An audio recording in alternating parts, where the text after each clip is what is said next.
Trebuie să te gândești ție ce-ți place, e nunta ta, nu e nunta lor.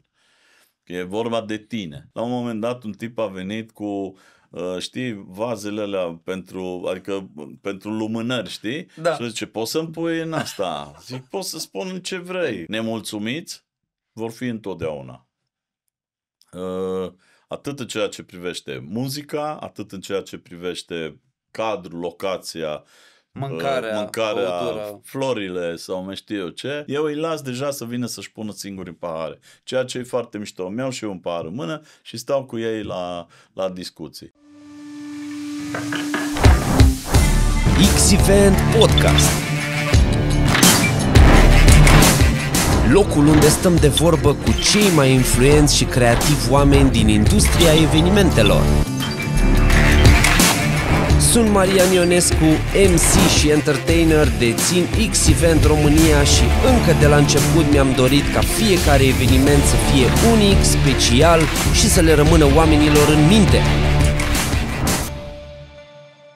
Salutare și bine ați venit la un nou episod X-Event Podcast. Astăzi vom vorbi despre Prosecco, despre frizante și despre cât de important este cum îți aștepți invitații la un eveniment. Înainte de a vă prezenta invitatul, aș vrea să mulțumesc partenerilor noștri: Casa Timiș, Băiatul cu Flori, Șemarii Confiserii și Vladila. Salutare, cu cine stăm de vorbă? Salutare, cu Angel Cristian, owner la Frizante Van. Spune-mi, cum ai avut ideea să lansezi acest bar mobil numit Frizante Van? Ideea mi-a venit în Italia, asta după să zicem, o aventură în street food cu un school bus american. Am avut un school bus american din ăla foarte, foarte mare și l-am adus din Florida în 2016. Am început să schimb din ce făceam înainte, business-ul în care eram implicat. Am zis, trebuie să schimb ceva. Asta după 10 ani de zile. Ai locuit și în America? Nu am locuit în America, am locuit aici, dar am văzut că este o schimbare pe piața de evenimente în sensul ăsta. Stând de la Cluj, eu locuiesc în Cluj, dar ne deplasăm în toată țara. Acolo au început festivalurile mari, deja cunoscute, Electric Castle, Untold și altele, și s-a creat o piață similară cu cea din București, chiar mai copleșitoare. Cumva foarte multă lume a investit în partea de street food în Cluj. La toate festivalurile erau multe venuri, food truck-uri de acolo și am adus un school bus american, l-am transformat într-un food truck. Am funcționat un an de zile, era greu cu el pentru că era foarte mare, consuma foarte mult și așa. Trebuia o echipă destul de numeroasă și am fost la câteva festivaluri și în București, și la Iași, și la Oradea. Okay. Și după un an de zile, eu mergeam la un târg să zicem, de modă din Italia, da. O pasiune de-a mea, hainele, și mergeam acolo de 2 ori pe an și am mers câțiva ani. Într-o seară, când am ieșit dintr-o trattorie după niște sticle de Prosecco și o cină copioasă cu niște prieteni, am văzut la ieșirea din restaurant un Piaggio Ape, da, care era parcat afară și atunci a fost un click. Dar nu avea nimic. Nu avea nimic, el era folosit de proprietarii restaurantului ca să își aprovizioneze restaurantul. Am intrat înăuntru, am întrebat a cui, a lor, îl folosesc, nu-l vindeți. Atunci am zis, asta vreau să fac, să transform un van de genul ăla, un Piaggio Ape, care e o emblemă a Italiei, da? Ca și Vespa de altfel, că este același chestie, și am trimis niște poze prietenei mele, am zis, uite, ce bine ar fi dacă am putea găsi o metodă să punem un aparat de Prosecco, frizante, să punem pe el și să mergem la evenimente mai mici, gen nunți, corporate și alte cu metri, ca să zic așa. Da. Că e mic, e ușor de manipulat. Ușor, nu ai nevoie de o echipă cum era bucătari și alte, să zicem, 3-4 oameni în el, deci era la fix. Și după vreo 2-3 ore am primit pe WhatsApp mai multe poze cu Piaggio Ape care deja erau pe piață în afara țării. Ne-am fost primul Piaggio Ape din România, primul bar mobil pe acest Piaggio Ape. Și în afară existau. În afară existau, de acolo am și văzut modelele respective, dar ideea mi-a venit efectiv când l-am văzut. Am zis vreau să scap de autobuzul ăla pentru că era destul de... Îți trebuia șofer, îți trebuia mecanic. Consuma 60-70 de litri de benzină la 100 de kilometri, deci era destul de greu cu asta. Plus acele mici probleme inerente când te ocupi de mâncare,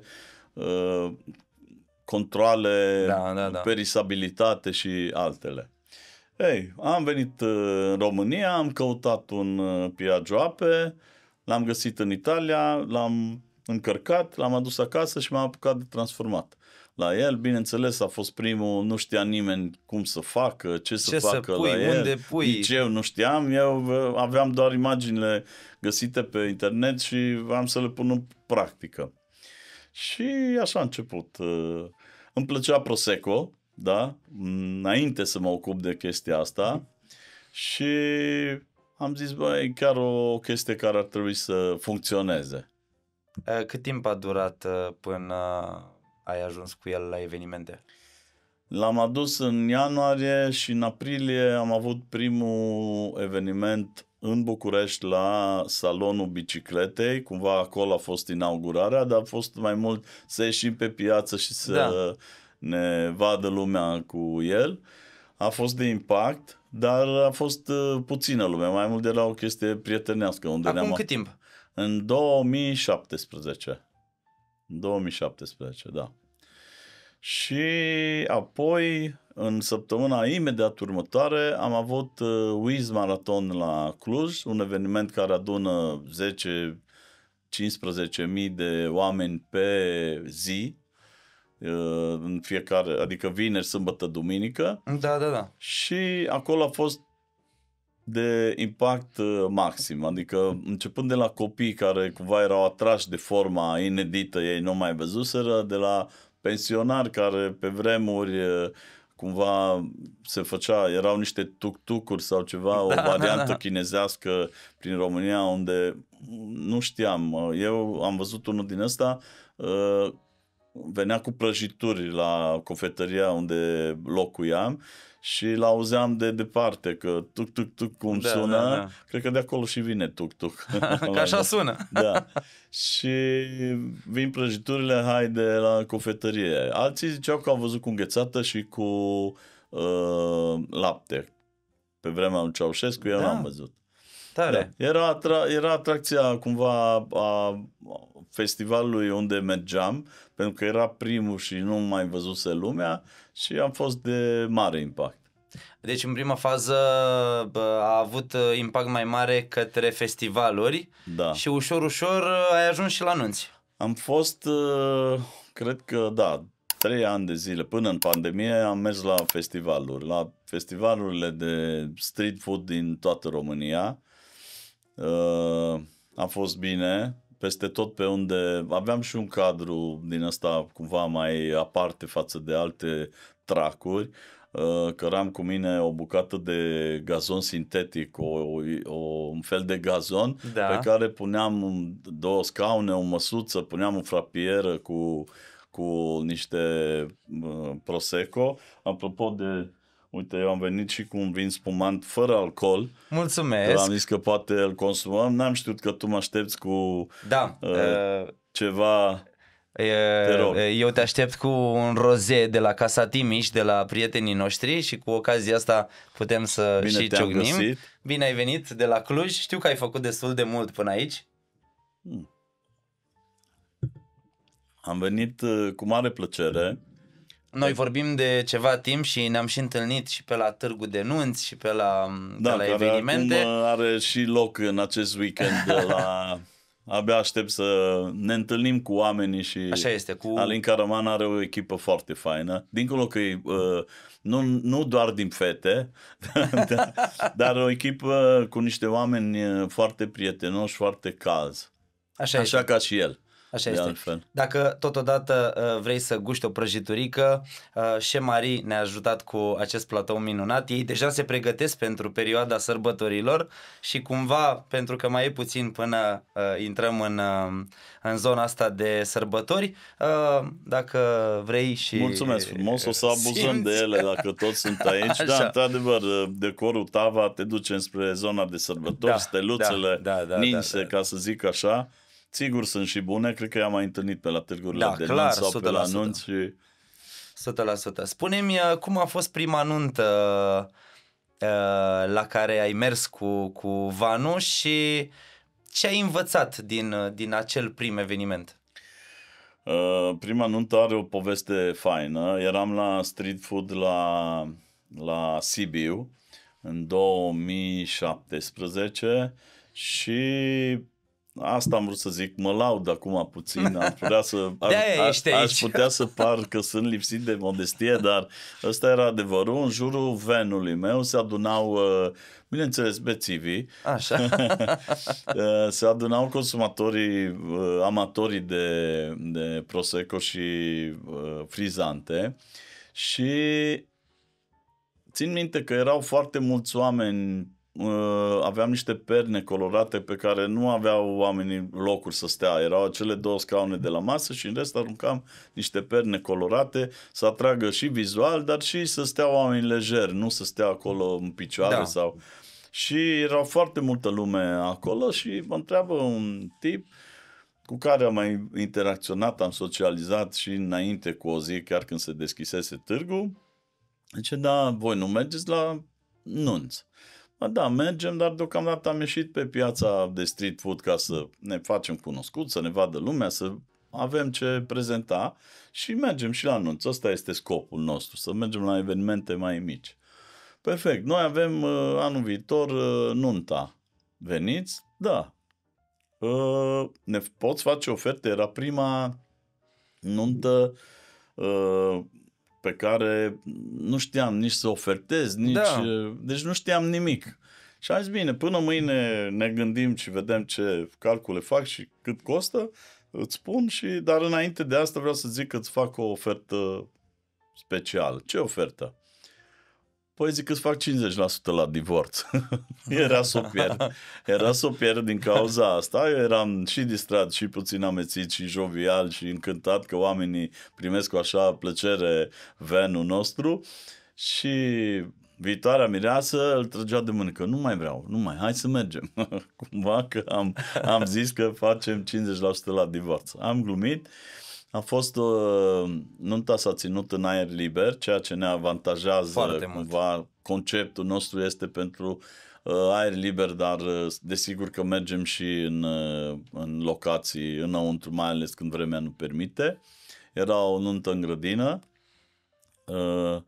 Asta era în anul următor nunta, dar tot așa la un alt eveniment, cred că în București, cineva a zis, vă vrem la nuntă și noi avem nuntă și botez în septembrie. Puteți veni? Da.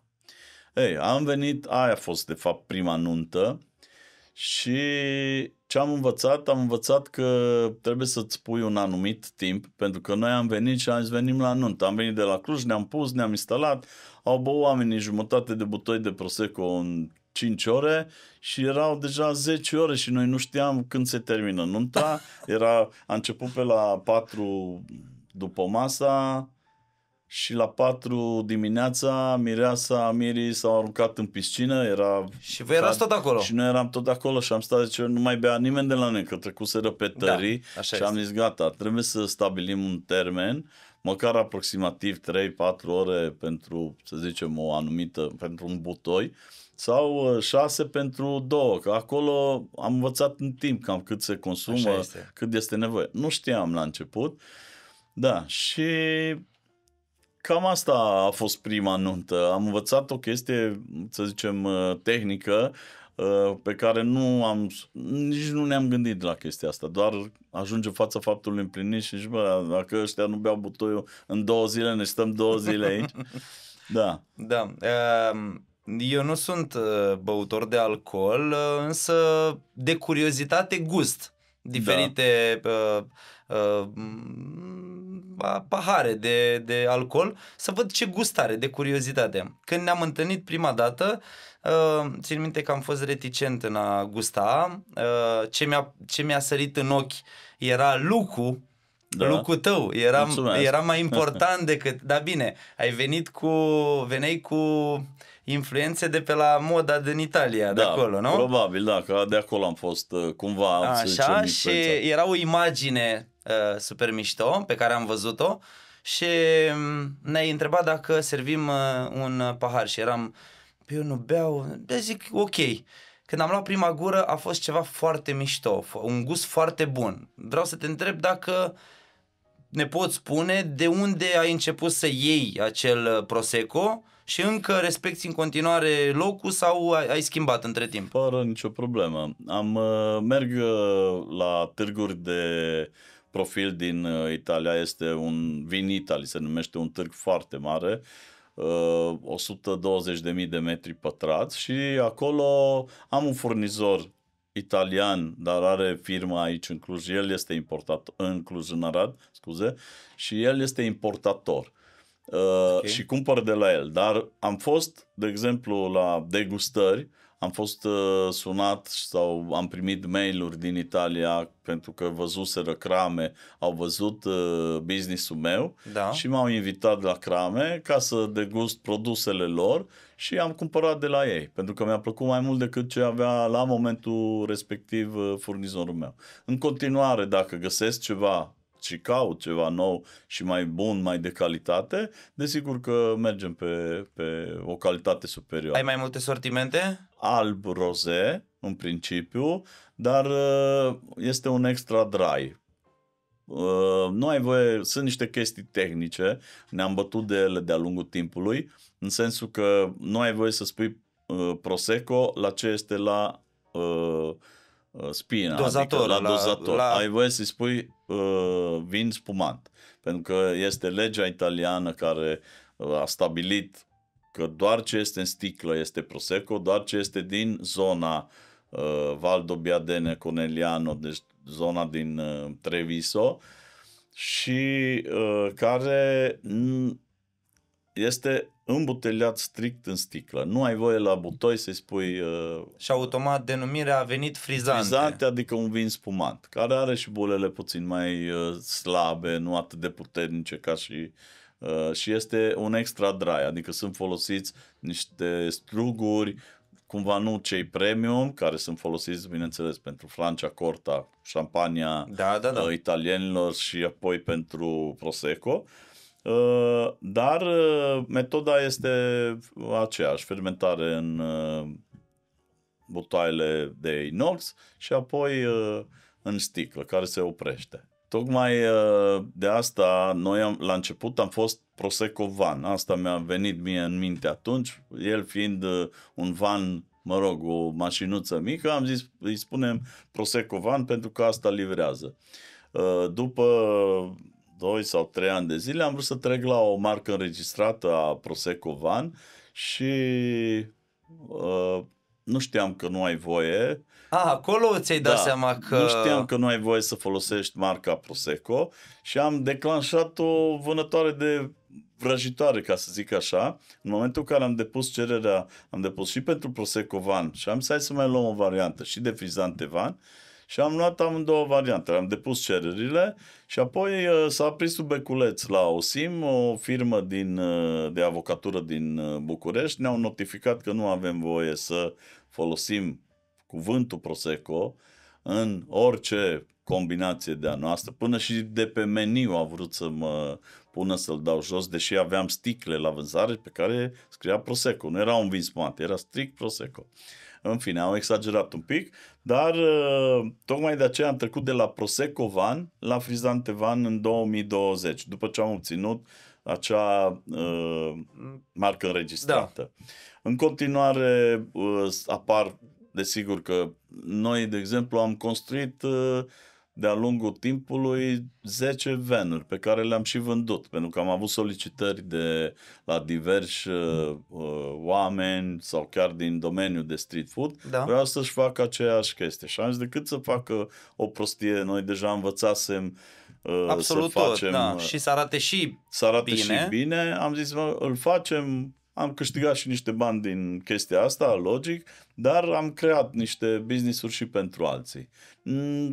Ne-am gândit să franșizăm la un moment dat, dar nu mă atrage ideea să stau legat de telefoane, că nu-i merge una, că nu-i merge alta și vreau să stau liniștit că... Sau că nu livrează cum ar trebui. Sau asta, da. E foarte important, apropo de look, ai zis că și asta te-a atras. Da. E foarte important și cum te prezinți, cum te ambalezi, pentru că în business-ul ăsta ar fi culmea să mergi îmbrăcat într-un training, să zicem. Deși am văzut... sau un ceva simplu care să nu te ducă cu gândul în momentul în care spui frizante sau prosecco, ce vrei tu în domeniul ăsta, te duce cu gândul la Italia, orice ar fi. N-ai cum să te gândești la altceva.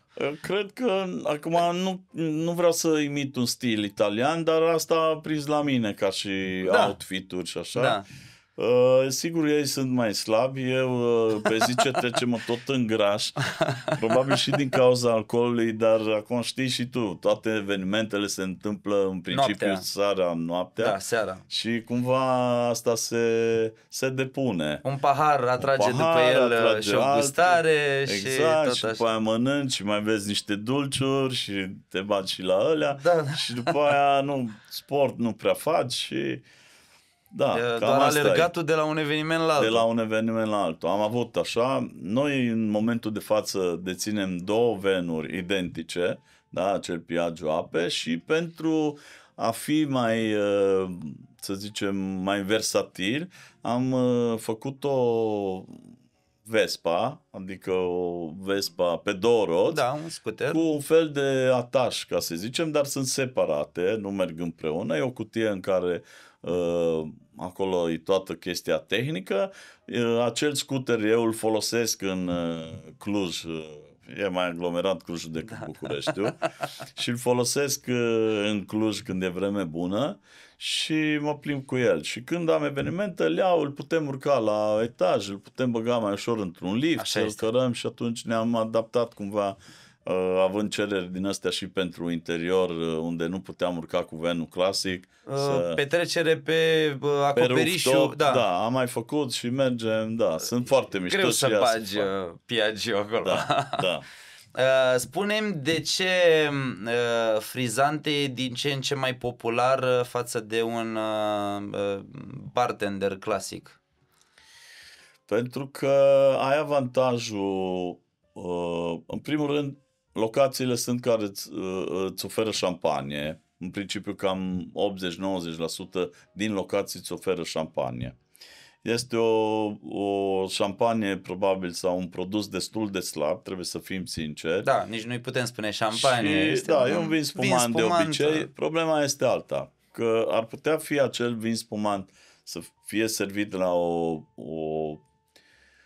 temperatură optimă, da? Și să nu stea acolo să se încălzească când îl iei, să fie totuși unul brut, nu dulce, cum toată lumea e obișnuită încă prin România cu șampanii proaste și dulci și calde și atunci îl refuză în general.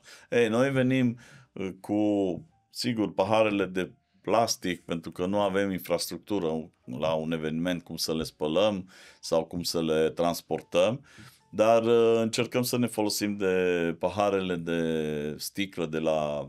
Deci se poate face și chestia asta, nu? Și atunci, prin acel dozator care răcește instant, noi îl oferim rece și îl oferim exact în momentul în care vine. Nu stă acolo o oră sau jumătate de oră și se încălzește. Și atunci asta îți dă e foarte fresh și oamenii se întorc la noi.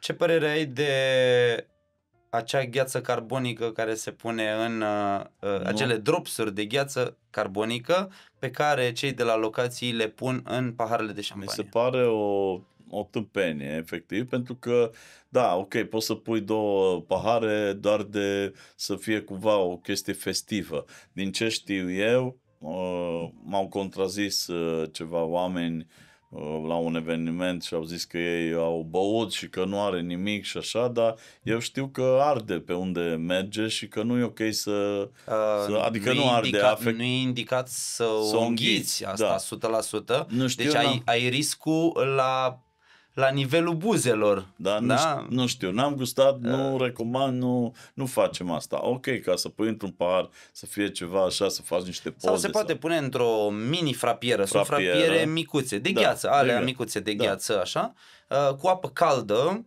și ar putea să facă pe toată masa un dar să pui în pahar mi se pare aiurea.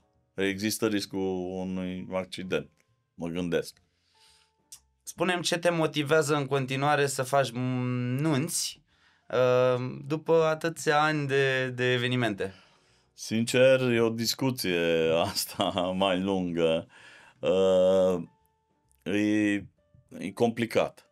Pentru că suntem deja de 9 ani de zile pe piață și se adună. Adică cine crede că e ușor să faci chestia asta, știi și tu că nu e ușor. Dincolo de faptul că te urci în mașină și conduci. Am avut nuntă la Constanța și de la Constanța la Piatra Neamț. Am dormit 2 ore și am fugit. Cât faceți până la Constanța? 11, 12 ore? 12 ore. Bine, te pornești înainte, vii, stai în București, mai vezi niște oameni. 11 ore cu mașina nu... Da, și pe drumurile din România nu-i chiar. Dar e ok asta.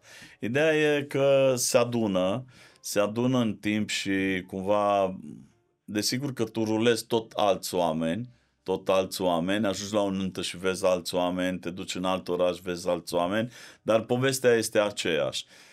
Sunt oameni care au mai văzut venuri de genul ăsta, sunt oameni care efectiv, wow, pun mâna pe telefon, dar eu n-am mai văzut și încep să fac, pot să fac poză, da, cum să nu, haideți și dumneavoastră, facem poze. Avantajul nostru este că, fiind primii din România cu acest concept de bar mobil, suntem foarte cunoscuți, stăm bine pe social media și acolo lumea ne vede ce facem și acolo este un plus pe care noi îl aducem față de alte venuri. La nivel de România, acum sunt vreo 60 sau 70 de venuri.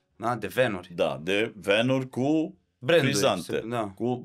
Au început să-și zică și frizante, lucrăm la asta, trimitem și noi notificările pe care le-am primit și noi când eram Prosecco Van, dar sunt 60-70 deja sunt.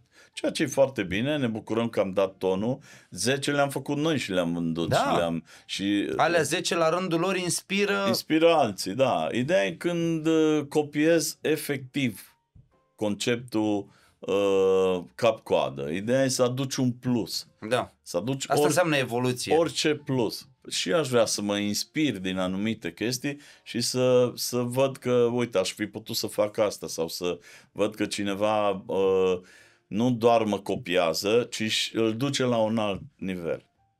Spune-mi ce tipuri de băuturi complementare se potrivesc cu frizante? Ce băuturi? Păi, noi, de exemplu, avem în portofoliul nostru și Hugo, tot așa la draft. Avem și Aperol, Negroni. Deci putem prelua din toate acele băuturi care se fac cu Prosecco sau au la bază Prosecco, putem să facem și noi, chiar să le livrăm într-un timp foarte scurt. Ziceai de comparativ cu un bartender ce aduce un plus. Un bar de cocktailuri are farmecul lui în cadrul unei nunți, în sensul că interacționează cu invitații, îi ține puțin ocupați, glumesc, le oferă o experiență. Noi suntem acei oameni care îi întâmpinăm și apoi, desigur, dacă le place produsul, ei revin la noi. Acel bar mobil și el de cocktailuri sau din cadrul acelei locații Dacă au niște barmani foarte buni, sigur că pot să atragă și să facă un show în cadrul unei nunți. Noi suntem limitați din cauza spațiului mic, dar putem să oferim acele băuturi pe bază de Prosecco. Hugo, Aperol, cele clasice. Asta înseamnă că în acel moment sunt mai multe dozatoare?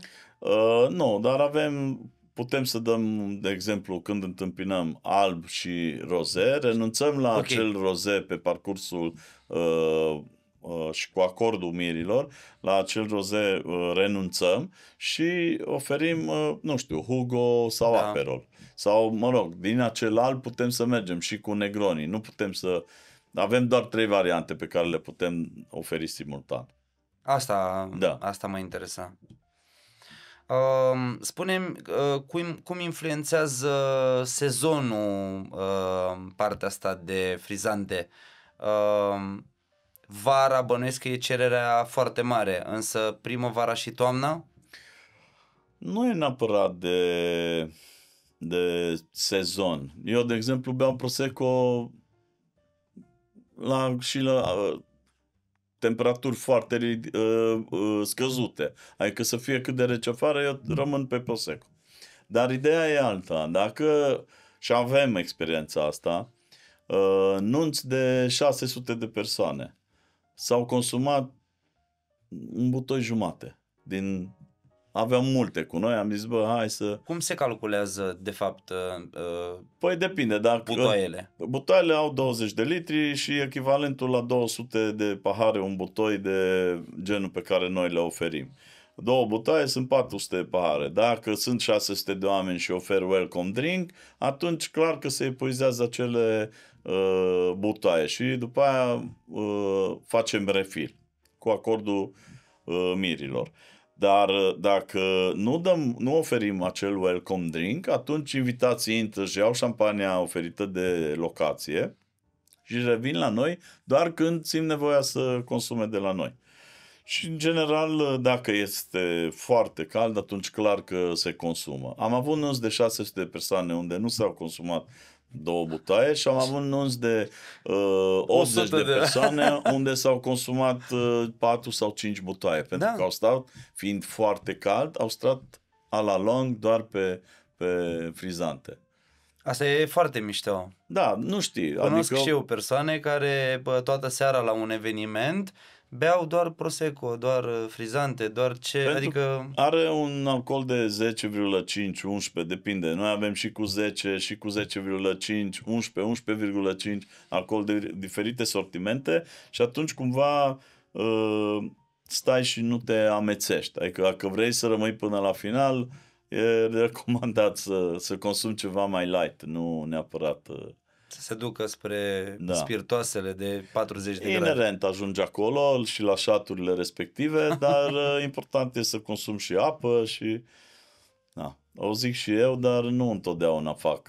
Știi cum? Fă ce zice popa, nu ce face popa. Da. Eu recomand, chiar aduc niște... Tocmai acolo încep iar să mă laud. Diferența între mine și între noi și alte venuri, pentru că noi ne implicăm în cadrul unei nunți. Adică, cumva, unde mergem, după ce ajungem la locație, unde ne punem? Acolo. Noi, în maxim jumătate de oră, suntem instalați, cu el șters, că poate venim de pe drum să mai pune praf și așa, punem în priză, răcim și începem să ne pregătim pahare și setup-ul mai punem flori, și apoi ne ducem și vedem cu ce putem fi de ajutor oamenilor de acolo. Chiar dacă nu-i cunoaștem, chiar dacă, nu știu, mai vin formații, ajutăm la descărcat dacă cumva sunt în urmă, sau cei cu florile vă ajutăm cu ceva. Chiar avem experiența asta și știm că nu toată lumea se încadrează în timp. Nu ne băgăm la prăjituri numai să le mâncăm, nu să le așezăm și așa, că nu ne băgăm în... Dar cumva încercăm să fim de folos și ăsta e un plus. Și cine se uită la podcast, să se uite și la review-urile noastre de pe Facebook și pe pagină să vadă ce review-uri avem și ce mulțumiți și cât de mulțumiți sunt mirii. Că acolo nu le selectăm pe alea bune, pe alea rele. Le postează ei și se vede acolo că facem o treabă bună. Spune-mi, care este bugetul pe care mirii îl alocă pentru băuturi și bar mobil la evenimentul lor? Bugetul... Nu știu acum să-ți spun, că eu chiar nu știu prețuri de la locații cu ce prețuri merg, dar cred că undeva un buget între 4.000 și 10.000 de euro pentru băuturi cred că este destul de rezonabil. Adică noi, de exemplu, mergem cu 2 butaie 1.200 de euro, adică 400 de porții. Avem tot timpul de rezervă, câteva butoaie și putem să facem refill. Uite, și asta o chestie foarte importantă. Aveți butoaie de rezervă la voi? Întotdeauna avem butoaie de rezervă. S-a nimerit odată să rămânem, pentru că s-a consumat foarte mult și am rămas surprinși de amploarea cu care oamenii veneau și beau. Adică au început să vină cu niște pahare de sticlă dinăuntru, de apă, cât mai mari și așa. La un moment dat un tip a venit cu știi, vazele alea pentru lumânări, știi? Da. Și zice, poți să-mi pui în asta? Zic, poți să spun ce vrei. Ce vrei? Mirele era lângă noi, a început să râdă. Pune acolo dacă omul vrea acolo. Și zic, puneți tu. Asta facem, îi lăsăm să ia contact. Da, și îi lăsăm chiar să-și pună ei, să-și toarne ei, le arătăm cum, ăsta e alb, ăsta e roze, uite așa, ții un pic paharul înclinat și îi lăsăm să se servească. Și pot să-mi pun eu? Da, bineînțeles, de asta suntem aici, te rog. Merge, aduce alte pahare, ia și prietenilor lor, îi aduce și pe acei prieteni să le pună acolo la fața locului, hai că m-am învățat, îmi fac și eu. Deci sunt de acolo pornește consumul mai mare, ceea ce ne și interesează pe noi, că să fie oamenii mulțumiți, dar atunci automat se și consumă în cadrul și se simt bine. Și se simt bine. Adică, îți dau un exemplu, am mers la un botez, mama respectivă ne dorise și la nuntă și n-am reușit pentru că eram ocupați cu ambele vanuri și ne-au luat și ne-au închiriat la botezul primului copil. Ne-a prins o furtună acolo, noi trebuia să stăm afară, era un cort din ăsta de nunți, dar nu foarte stabil. Și erau deschise, în fine, am reușit să-l închidem, să tot us din cap până în picioare, am băgat vanul înăuntru, ne-am schimbat și am revenit. În fine, erau vreo 100 și ceva de persoane invitate. Ne-am simțit atât de bine cu oamenii de acolo, încât dimineața, la ora 6 au început să plece, începuse pe la ora 5, dar s-a mânat un pic. Botez până la 5-6 dimineața. Da, la Ineu, nu o să uit niciodată. Și mama stătea pe un scaun și era cu picioarele puse pe ceva, că o dureau picioarele cât a stat în picioare și veneau invitații lor, veneau și ne strângeau pe noi în brațe, ne pupau și luau rămas bun de la noi și ea stătea așa și zice, uite, pe mine nici nu m-a salutat. Zice, pe voi v-au pupat, când ne mai vedem și ăsta e impactul pe care noi îl avem asupra invitaților. Rămânem prieteni cu ei, rămânem prieteni cu mirii, ne vedem când mai trecem prin oraș și sunăm, uite am ajuns la Timișoara, uite am ajuns la Craiova, am ajuns la Sibiu, sunteți în oraș și dacă putem ne vedem cu ei, să mâncăm, să bem un prosecco, să bem o cafea măcar, să ne salutăm. Și ei fac la fel la rândul nostru când trec prin oraș. Ți s-a întâmplat vreodată să se strice partea electrică, ceva la... Da, am avut o surpriză când am avut un scurt circuit și acel compresor care produce, pentru că nu folosesc dioxid de carbon, acel compresor care îmi produce aer ca să pot scoate produsul din butoi, s-a stricat, s-a ars și nu l-am mai putut folosi. Și propriu zis nu mai puteam să aduc produsul din butoi. Și am mers în oraș, la un bar, de unde am împrumutat un tub de CO2 ca să pot și l-am montat, pentru că aveam toate instrumentele și de atunci am și un butoi de CO2 de rezervă, că cine știe ce se întâmplă și da, se întâmplă chestii tehnice pe care nu ai cum să le prevezi și atunci trebuie să fii pregătit, dar astea le înveți. Altă chestie pe care am pățit-o și cred că nu a pățit-o nimeni în România, poate doar berarii s-au lovit de chestia asta, un butoi asemănător cu cel de bere, efectiv la Brașov, la street food, a înghețat, era un bloc de gheață și pentru că era foarte cald afară, efectiv toate țevile erau congelate și nu mai venea produsul. Și am întrebat în stânga, în dreapta, ce se întâmplă, am sunat un tehnician și zice, dar deschide capacul și uite, nu cumva au înghețat. Deci era un bloc de gheață tot aparatul ăla și eu trebuie să torn 30-40 de litri de apă fiartă pe țevile alea ca să se dezmorțească și să... Da, chestii tehnice... Asta de la compresor, nu? Da, nu de la compresor, ci de la aparatul care, el în mod normal are un... Aparatul care răcea. El are un senzor care îi spune cât să răcească. Senzorul ăla probabil se stricase și el a răcit într-una până când s-a făcut un bloc de gheață și a înghețat frizante în el. Da, se întâmplă. Bun vinul de la Casa Timiș, scuză-mă. Da. Spune-mi ce greșeli fac mirii când își aleg băutura pentru o nuntă? Ce greșeli fac? Păi, în primul rând, aleg pe gustul fiecăruia dintre invitați. Adică ei se gândesc, la ce îi place, nu trebuie să se gândească la asta. Trebuie să te gândești ție ce-ți place. E nunta ta, nu e nunta lor.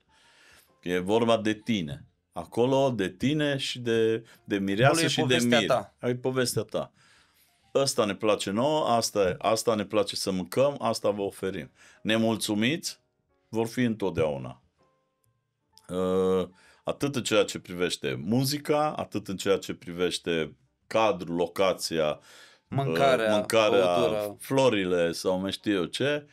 Deci este vorba despre ei. Și atunci ar trebui să aleagă o chestie bună. Eu nu aș arunca banii pe niște vinuri foarte ieftine, niște vinuri proaste și să ofer cantitate. Aș alege calitate și aș merge pe ceva sec, aș merge pe ceva efectiv ce se potrivește și cu meniul respectiv. Da. Și acolo ei au libertatea, dacă nu-i place un vin, pentru că nu-i pe gustul lui, că e prea sec sau e prea, nu știu cum, să meargă la bar și să stea să abuzeze de acel bar mobil, cu cocktailuri, cu sau fără alcool. Sunt opțiuni, deci. Ai reușit să ieși cu venul din țară?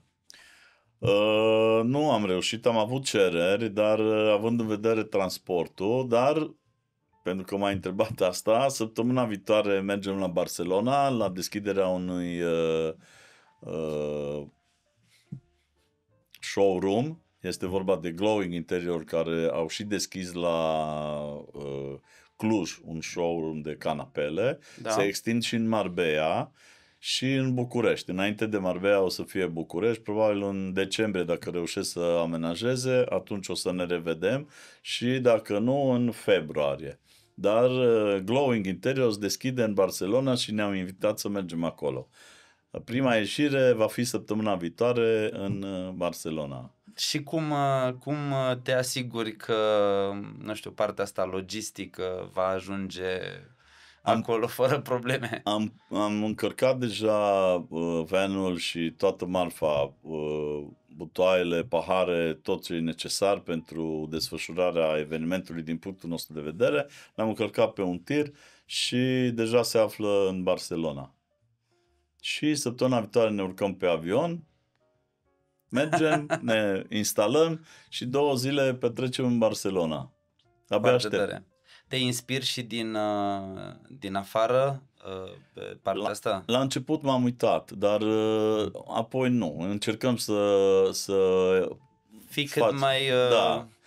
Putem să folosim elemente, chestii de afară, dar cumva vrem să mergem pe ceea ce ne place nouă și să nu copiem. Știi că la evenimente oamenii vin în valuri. Cum anticipezi asta și cum reușești să nu creezi coadă la vanul tău? În principiu avem niște pahare deja pregătite și ne ia 3 secunde, să zicem, să umplem un pahar. Și în 5 secunde putem să oferim 2 pahare. Deci cumva temperăm și în timp, dacă vin de exemplu la o nuntă, atunci au acel afiș unde își caută locurile și noi întâmpinăm. Și acolo, de exemplu, ne implicăm și dacă cumva se face mai mare coada și oamenii vor să intre și fetele de la intrare sau cineva care se ocupă de invitați și duce la masă nu sunt destul de atenți sau nu sunt prezenți, încercăm să-i direcționăm sau să-i mai ținem la povești și să îi ținem acolo lângă noi. Asta voiam să te întreb. Oamenii când vin să servească un pahar de frizante, au nevoie de o poveste? Păi povestea e cea mai importantă. Adică vor să asculte ceva, se bagă în seamă. Întotdeauna. Vor să deschidă o discuție. Da. Îi întreb ce vor alb, vor roze, le place, înainte să le pun în pahar, îi întreb dacă le place mai sec sau mai aromat, pentru că albul este puțin mai sec și rozeul este mai aromat. În general, domnișoarele vor să bea roze. S-a trase probabil și de culoare, dar a început lumea cumva să aprecieze faptul că sec este mai bun și le explic și de ce. Pentru că rozeul, dacă de exemplu e mai dulce, sigur că are un adaos de zahăr și atunci dacă bei cantități mai mari, mâine te doare capul pentru că te deshidratezi.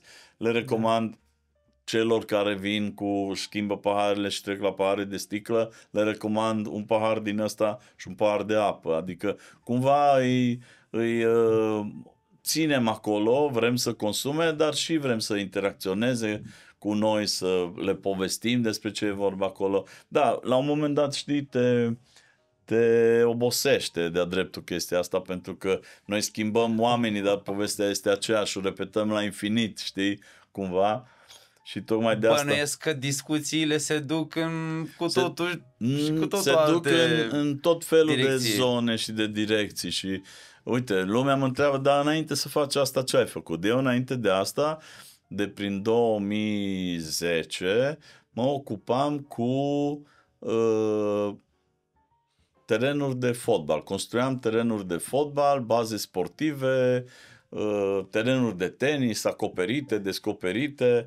Tocmai de aia și cumva mă plimbam prin toată țara și aveam mult pe partea de sud, București, Constanța, am construit pe aici și prin Moldova multe terenuri și de acolo a început interacțiunea mea cu evenimentele, pentru că aveam o trupă, să zicem, niște oameni aici în București care mergeau la evenimente, mă întâlneam cu ei și mergeam la multe evenimente.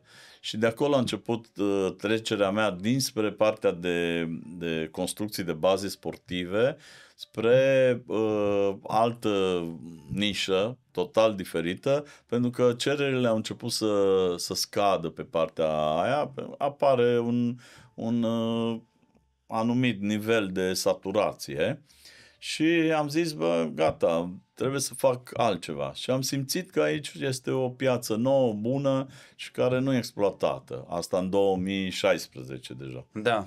Și acum simt puțin la fel că nu neapărat că este saturată piața, pentru că în ceea ce privește business-ul meu, vanurile cu Prosecco încă pot să prindă și sunt împărțite în toată țara.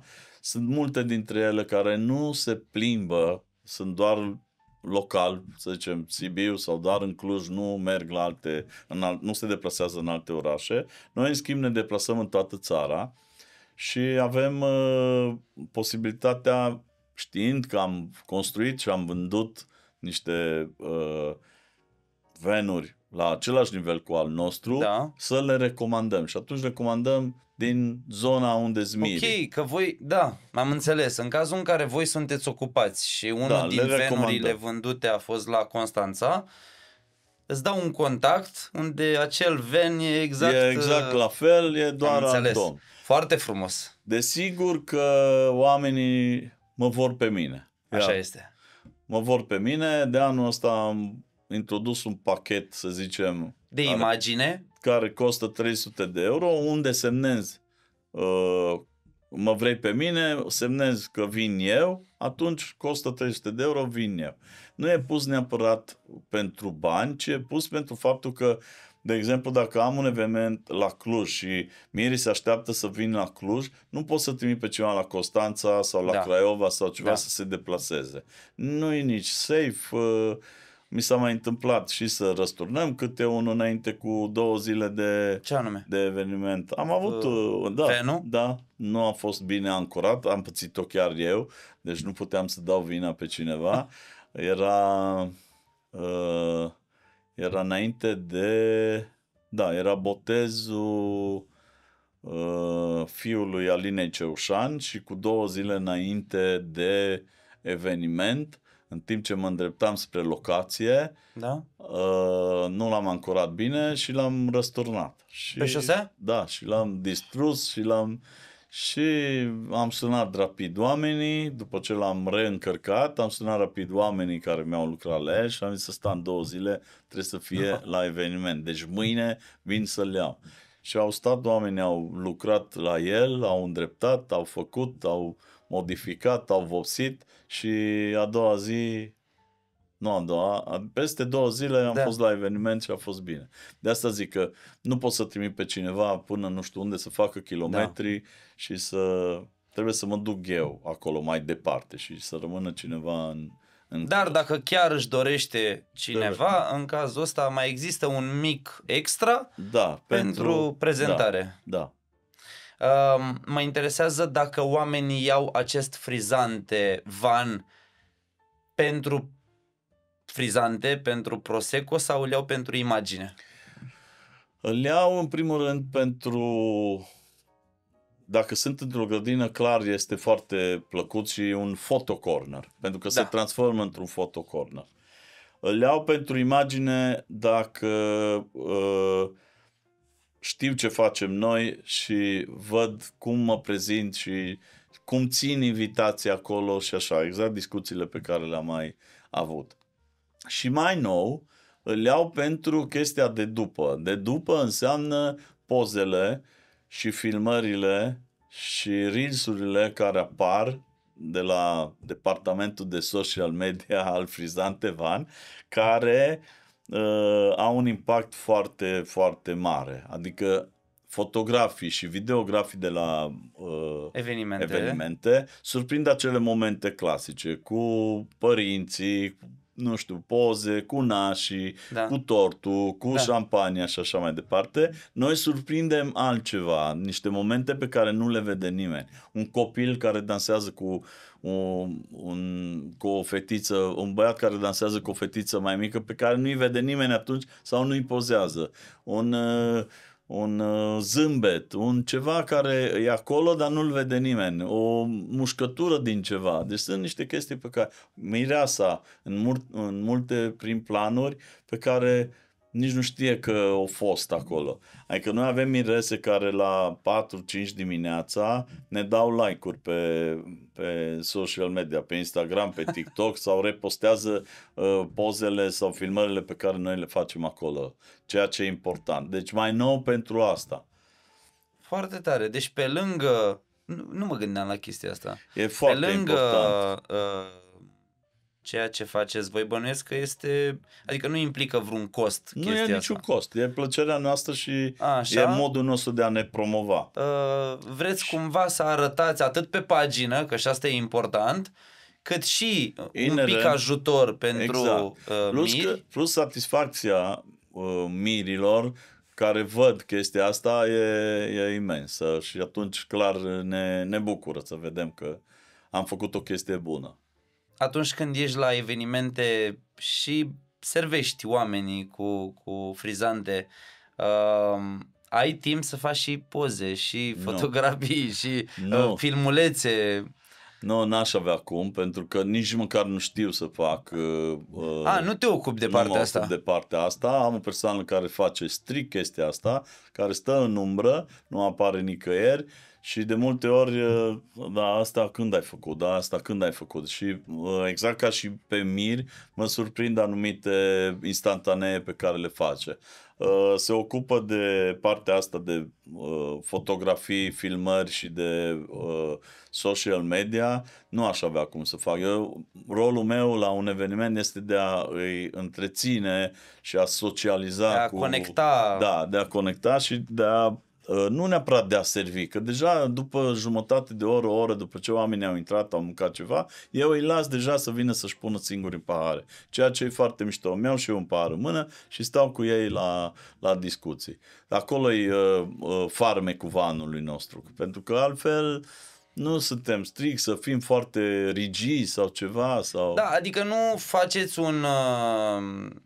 rol de ospătar, cum ar veni. Îl lăsăm acolo, le explicăm, îi vedem, deja avem o experiență, îi vedem pe cei care vor bea în seara asta doar Prosecco și care vor aduce invitați la rândul lor, hai să mergem să bem un Prosecco. Și atunci îi lăsăm pe ei acolo sigur că stăm în zonă, nu plecăm de acolo, adică, dar îi lăsăm să-și facă ei treaba. Și atunci mai surprindem anumite momente din nuntă și cu ajutorul cărora ne și promovăm, dar ne și satisfacem mirii în ceea ce privește calitatea muncii noastre.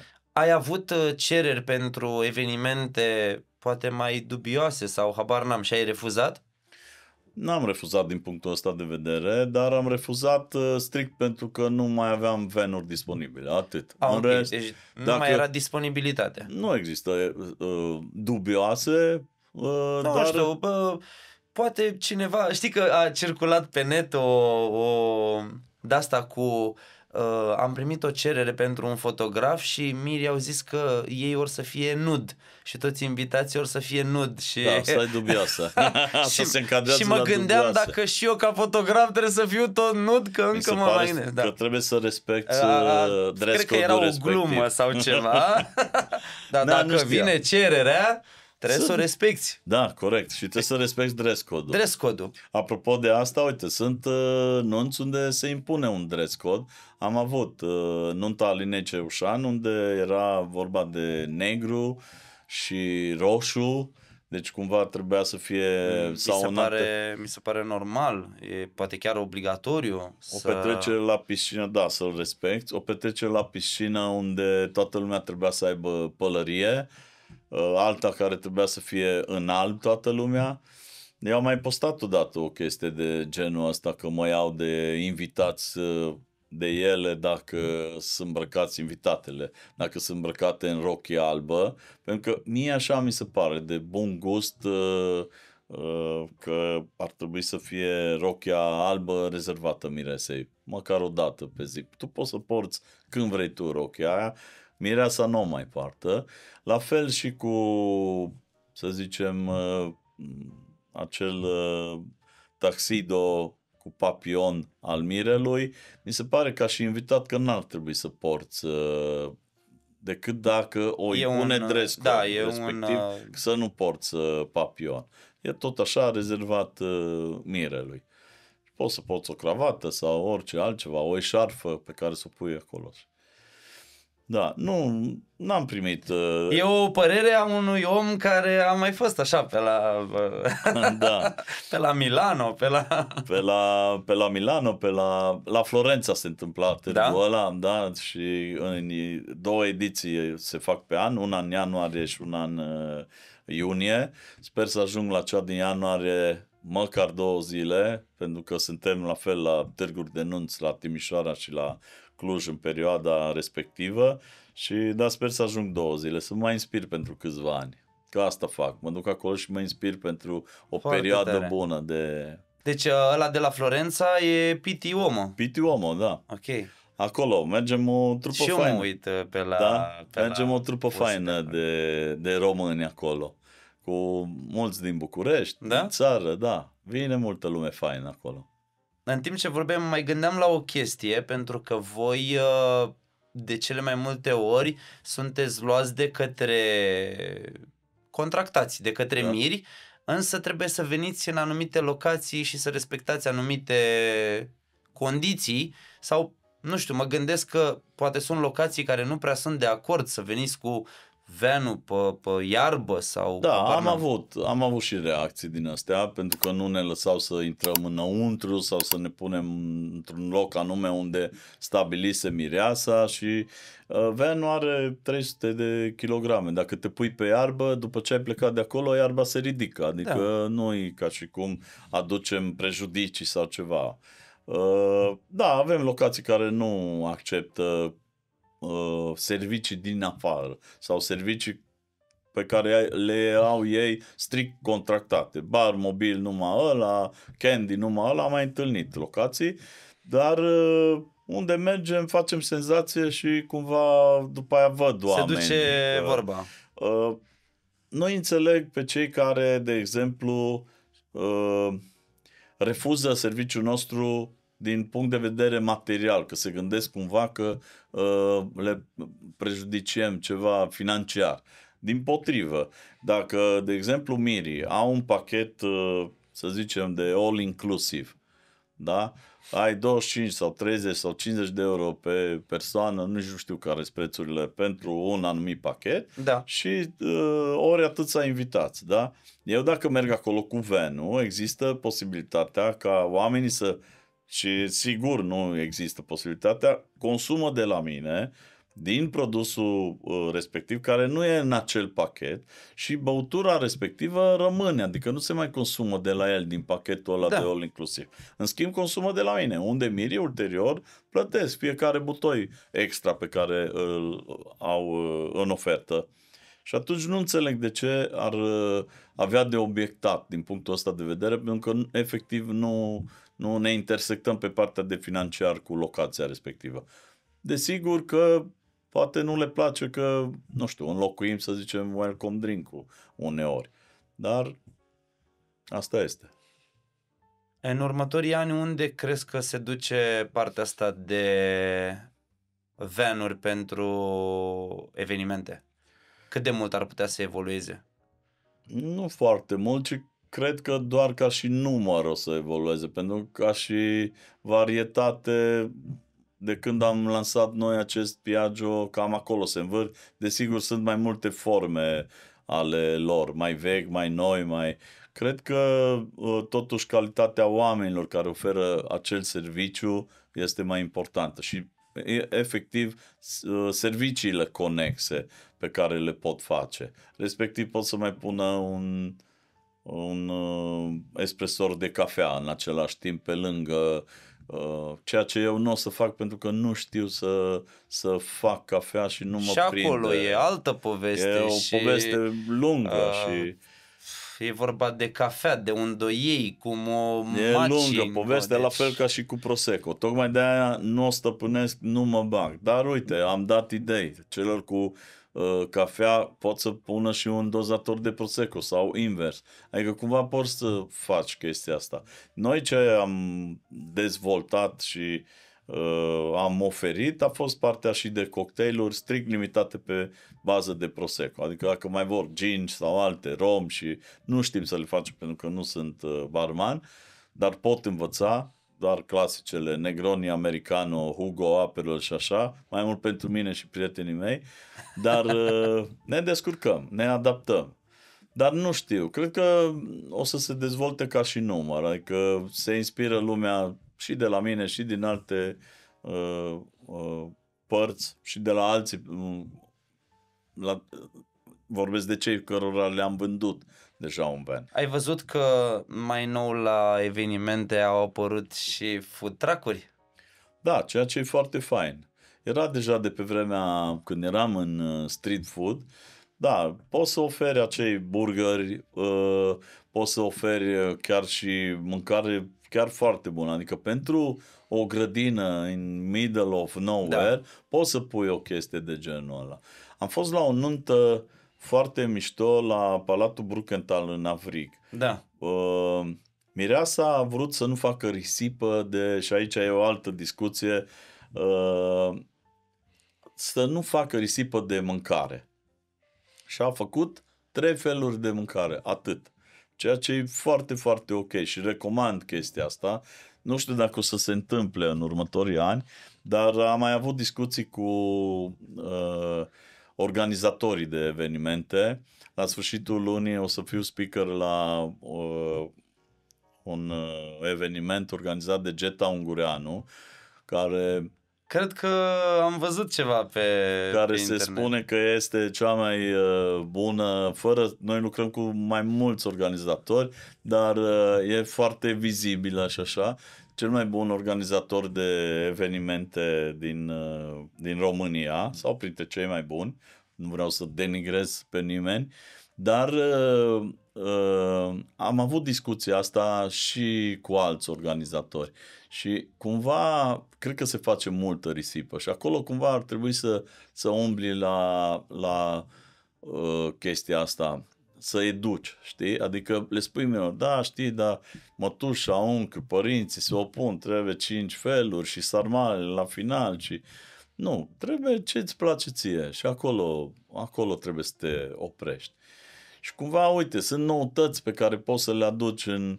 Sigur că niște oameni nu o să fie foarte happy că n-au 7 feluri de mâncare la... Da, și că nu au găsit ciorba sau sarmalele sau... Da, la noi în zona Clujului e mai greu cu ciorba, nu prea se servește ciorbă, de-aia am și când am mers în anumite locații am zis, bă, ciorbă la nuntă, Sibiu, asta era de mult, adică nu... Da, am văzut nici în zona asta Timișoara... Zona București, Ilfov și partea asta nu prea, nu. Dar Sibiu, Timișoara, Arad, Maramureș, la fel, da.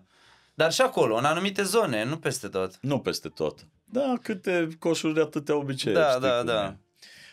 Nu știu ce ar putea să inoveze, dar uite, acum dacă nici nu m-am gândit la asta, dacă stau să vorbim despre cred că cam asta ar trebui să se întâmple, să încerce să ofere și alte servicii. Nu neapărat cel care are un van de frizante Prosecco să-și pună și o oglindă sau ceva. În cadrul ăla să inventeze și să mă facă și pe mine să-i copiez, ca să nu...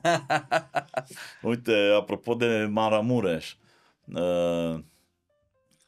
cumva nu în pandemie, că deja erau doar pe anumite zone unde depășeai... 2021? Da, depășeai o anumită rată a infectațiilor, ca să zic așa, atunci apărea închiderea localității și a evenimentelor, nu neapărat Am fost la o nuntă, cea mai mare nuntă ca și număr de persoane la care am fost, în Maramureș, 2200 de persoane. Wow. 1700 de persoane în același timp permanent și 500 s-au rotit.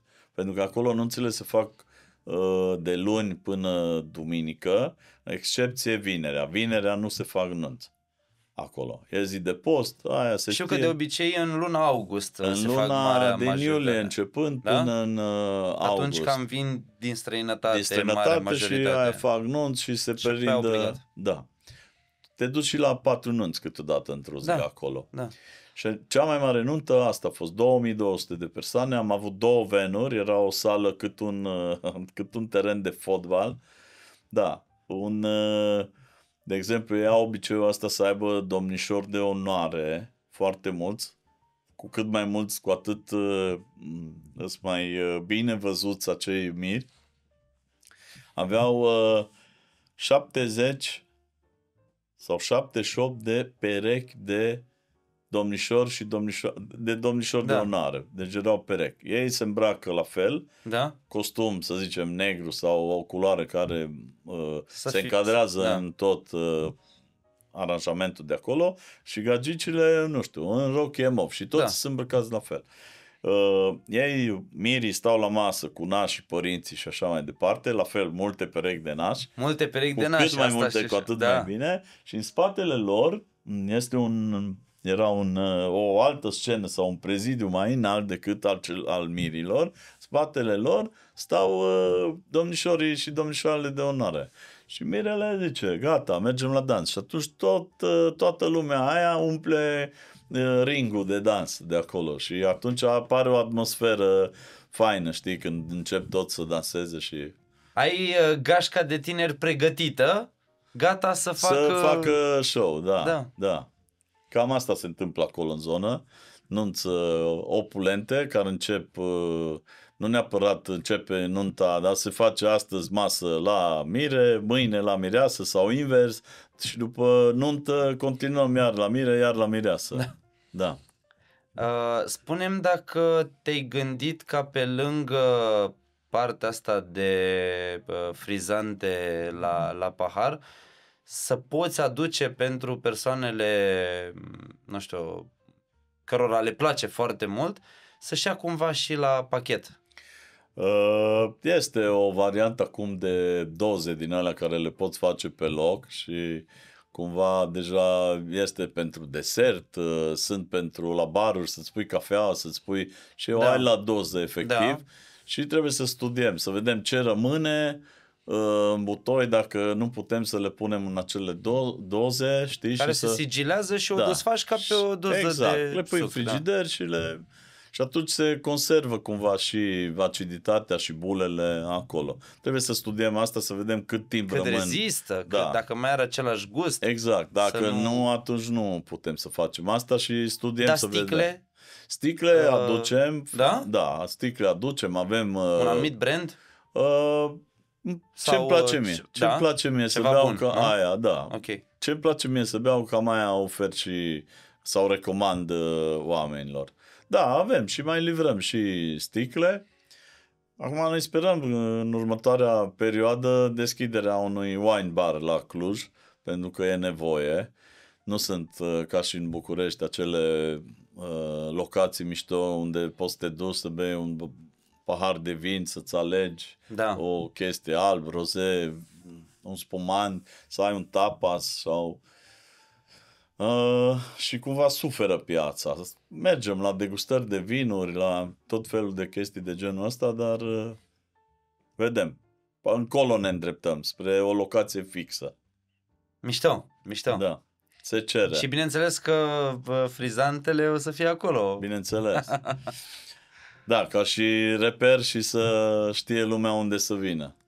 Dacă ar fi să oferi mirilor câteva sfaturi generale de care tu te-ai lovit pe la evenimente, cam care ar fi acelea?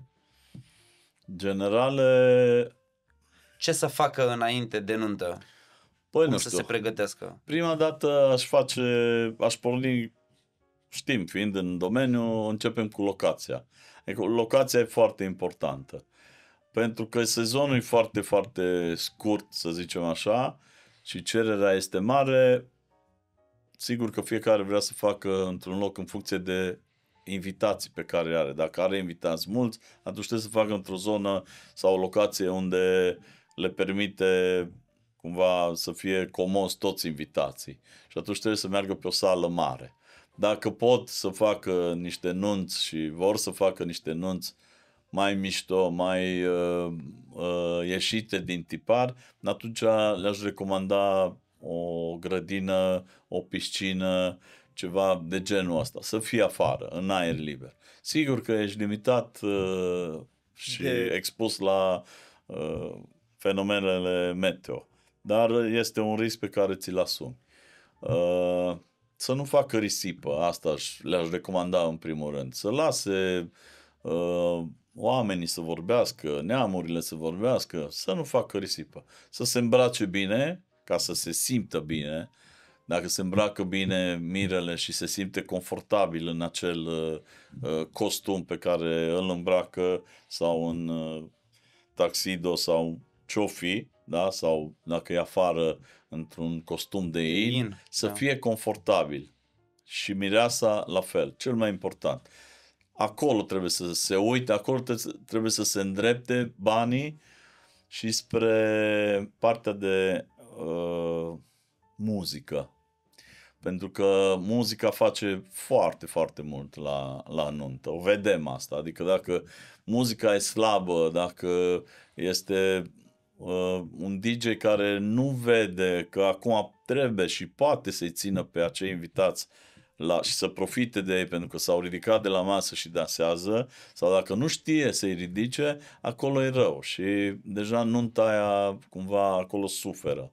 La mâncare, acum știm și noi că mergem la nunți și botezuri și alte cumetrii, nu-i nicăieri la fel și mâncarea cumva e cu cât mai mulți, cu atât mai slabă, să zicem. Deși vorbeam asta cu cineva care a lucrat în domeniul nunților și a zis: Cristi, nu ai dreptate, pentru că eu pregătesc acele 300 de farfurii în același timp, toate la aceeași temperatură. Eu vin, durează puțin vita aia sau rața când o aduc și o pun pe masă și ultimul care vine poate deja s-a răcit cât de cât și invitatul respectiv care vine să guste poate e afară la tine la Prosecco sau e angrenat într-o altă discuție sau dansează și vine după o jumătate de oră și mănâncă și o găsește rece. Da. Și eu am făcut un efort să o prezint caldă și la unii place în sânge, la unii place medium, la unii place bine făcută. Da. Și nu poți să-i satisfaci pe ani. Eu o fac la fel. Pentru că așa e cererea. Mirii îmi spun ce. Și atunci de-aia cumva trebuie să ai grijă să te împași pe tine ca și mire și mireasă și după aia pe restul. Tu dacă ești satisfăcut, da, eu recomand cam astea. Muzică bună, mâncarea să fie ok și să nu fie ceva foarte fancy care poate omul nu-i pregătit sau să o servească sau locația nu-i pregătită să o servească la un anumit nivel, temperatură, rapiditate și așa mai departe. Și o băutură bună. Și o băutură bună, clar. Dacă ai putea să schimbi un lucru la partea asta de evenimente, de nunți, care ar fi acela? Bună întrebare. Nici nu m-am gândit la asta, dacă aș vrea sau dacă... Știi ce aș schimba? Aș merge un pic pe volumul muzicii. Adică aș vrea cumva să se simtă o apropiere între invitați și miri și toți oamenii care sunt acolo. Cumva aș face să se simtă toți prieteni și familie, pentru că asta de fapt sunt. Atunci sunt toți o familie acei invitați acolo. Și cumva să fie mai apropiat. Și atunci nu aș da volumul ăla de muzică din prima sau nu știu. Da, îți rup capul după ora, nu știu, 9, 10. Dacă începe nunta pe la 5-6, atunci după 5-6 ore când încep oamenii să se amețească, da. Dar aș merge pe, nu neapărat o surdină, dar ceva exact ca și într-un restaurant. Și aș sări peste acele cumva cutume, că ăla nu știu ce, ăla nu știu cum, nu-i place aia, nu-i place aia. Nemulțumiți o să fie tot timpul, am mai zis. Da, acolo aș lucra, uite, asta aș schimba. Aș merge un pic pe volum crescător în funcție de băutura și de alcoolul pe care oamenii l-au ingerat, de-a lungul. Asta aș încerca acolo să merg. Deși eu n-am nicio treabă cu muzica, cu astea, dar simt că s-a agresat de multe ori. Mai ales că sunt în interior, e greu să te înțelegi la o nuntă cu cineva. Și mai trebuie să și conversezi. Exact, că despre asta e vorba. Oamenii se întâlnesc să sărbătorească niște miri. Cred că și ei ar vrea să... Nu e vorba doar de mâncare și băutură la nuntă. Despre asta trebuie transmis. Este vorba despre cap-coadă, un eveniment care trebuie să fie plăcut și în primul rând să placă mirilor. Și restul... Spune-mi ce crezi că face diferența între o recepție bună și una memorabilă? Totul. Adică impactul pe care îl ai când vii la un eveniment și te lovești de ceva, da? Vezi că, nu știu, cineva dă cu mătura pe acolo, cineva, nu știu... Cară, boxe, nu-i plăcut. Trebuie să fie efectiv sărbătoare. Punct. Și atât. Trebuie să vină și să vadă sărbătoare, să nu vadă chestii tehnice. Pe el nu-l interesează că tu ți-ai înghețat sau ai rămas fără... nu știu, CO2 sau ceva și umbli cu butoaiele sau ai venit mai târziu că ai prins nu știu ce accident pe Valea Oltului. Nu, el trebuie să vadă efectiv că a venit la nuntă și e bine primit, e dincolo de mir. Toți invitații trebuie să simtă chestia asta, pentru că special. Sunt musafirii noștri. Eu așa simt, când ajung acolo, deja sunt parte din, nu sunt staff, sunt parte din familie. Faptul că ne-au ales mirii, noi trebuie să fim pentru ei exact ca și ne implicăm la acel nivel. Cine ne cunoaște știe despre ce vorbesc, că nu sunt vorbe goale. Dacă ar fi ca oamenii să știe un lucru despre voi, cei de la Frizante Van, și poate încă nu l-au descoperit, care ar fi acela? Ce întrebări îmi pui, trebuia să mă pregătesc. Nu știu, suntem prietenoși, ne pretindem a fi profesioniști. Dacă nu știm ceva, învățăm. Dacă nu facem ceva corect sau ceva, așteptăm să ne spună oricine. Nu știu, nu m-am gândit la asta, nu am. Cred că vine prea așa brusc. Nu știu ce lucruri. Că muncim mult, ar trebui să știe că muncim mult și că ne străduim și că faptul că ne îmbrăcăm frumos și ne prezentăm așa cum ne prezentăm și se uită la pozele, filmările, reels-urile de pe social media, să nu creadă că aia e tot. Să știe că e multă muncă în spate și că e mult efort și că nu-i totul zâmbet. Mai este și un zâmbet amar și un colțul gurii, pentru că ești obosit, dar tu nu trebuie să arăți chestia asta. Pentru că poate nu te simți cel mai bine în anumite momente și nu prea ai vrea să interacționezi. Sunt oameni care depășesc o limită a alcoolului și atunci tu trebuie să ajungi la nivelul ăla să comunici. Corect. Desigur că bem și noi ca să fim la același nivel. Dar nu întotdeauna putem, pentru că ar trebui să mergem poate la un alt eveniment și nu putem consuma ca să ne ajungem la acel moment de comunicare mult mai ușoară, care ți-o dă alcoolul. Înainte de a termina, am aici jurnalul podcastului X-Event pe care aș vrea să ți-l înmânez și mă bucur foarte mult că ai venit și ne poți lăsa câteva cuvinte să le păstrăm amintire. Ce fain! Deci mai sunt și alții care au scris pe aici. Bun, toți cei care au luat parte până acum la podcast. Ai ceva. Da. Îți mulțumesc foarte mult pentru timpul tău. Îți mulțumesc că ai bătut drumul până la București și știu că e destul de greu și am încercat cumva să legăm asta cu venirea ta pentru un eveniment aici, ca să poți să-ți rupi puțin din timp, să stăm de vorbă. Să ne vedem în continuare la cât mai multe evenimente frumoase și foarte bine gândite și mult succes pe viitor. Mulțumesc la fel și ție, îți mulțumesc că m-ai invitat. A durat imediat, nu știu, un an de zile de când vorbim despre asta. Să nu uităm că ne întâlnim și în cadrul Mariage Fest să-ți iei premiu și să ciocnim un pahar de frizante. Da. O să pregătesc o sticlă de Prosecco să o desfacem acolo. Da, mulțumesc. Și felicitări pentru premiul tău. Și Mulțumesc. succes și ție în continuare. Mulțumesc din suflet. Acesta a fost episodul de astăzi. Îți mulțumim că ne-ai fost alături până la final. Dacă ți-a plăcut conținutul nostru și crezi că ar putea fi util și altora, nu uita să ne dai un like și să distribui acest episod cu cei dragi. Abonează-te la canalul nostru pentru a fi la curent cu cele mai noi episoade. Îți mulțumim că faci parte din comunitatea noastră și să ne vedem curând în următorul episod.